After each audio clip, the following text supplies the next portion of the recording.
Êtes-vous déjà parti en randonnée avec des Français? Non? Bon, l'outil indispensable de tout randonneur, c'est le canif, le couteau de poche. Chez nous en Allemagne, tout jeune Allemand reçoit un jour ou l'autre un bon couteau suisse rouge avec une petite croix blanche. 18 fonctions minimum. Du simple couteau au tire-bouchon, des ciseaux au tournevis, du cure-dent à la pince à épiler et j'en passe. Bref, un outil fonctionnel aux fonctions multiples à même de répondre à toutes les situations qui se présentent à nous en randonnée. Un outil universel. Il n'en va pas ainsi pour un Français en tant soit peu fidèle à sa francitude. Lui, il arbore en toutes circonstances un couteau bien particulier qui porte le nom de son inventeur, un Opinel.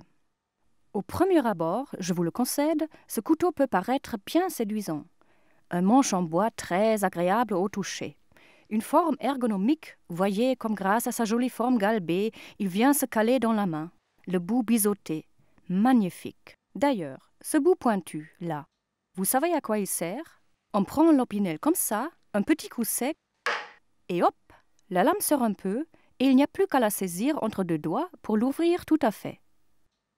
Sur ce plan-là, disons-le tout de suite, il bat à plate couture le couteau suisse qui, ou vous arrache les ongles sans pitié, ou demande que l'on trimballe avec soi une pince, ce qui, vous l'avouerez, est un peu encombrant. Il y a un numéro gravé sur la bague. Vous voyez, celui-ci, c'est le numéro 6. Il paraît que c'est le préféré des femmes. Les hommes, eux, préfèrent le 8, celui-ci. En fait, il existe 13 tailles différentes. Ouvrons-le.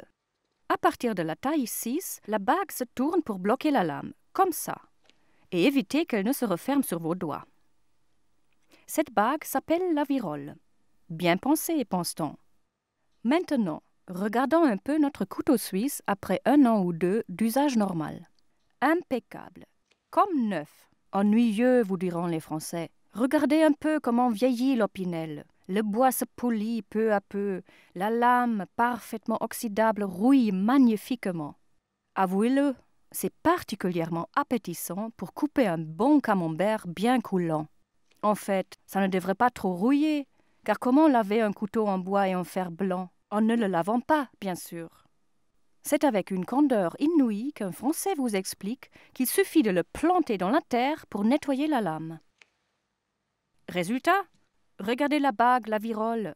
J'ai beau m'arc-bouter dessus. Elle est totalement coincée par la rouille, le sable, la terre ou je ne sais quelle autre saleté. Un vrai danger public, car cette lame n'est pas conçue pour tenir sans la bague. Peu importe. C'est un objet vivant, ça vieillit avec son propriétaire, à l'image de son propriétaire, et tout Français qui se respecte entretient pour son Opinel une affection quasi fétichiste.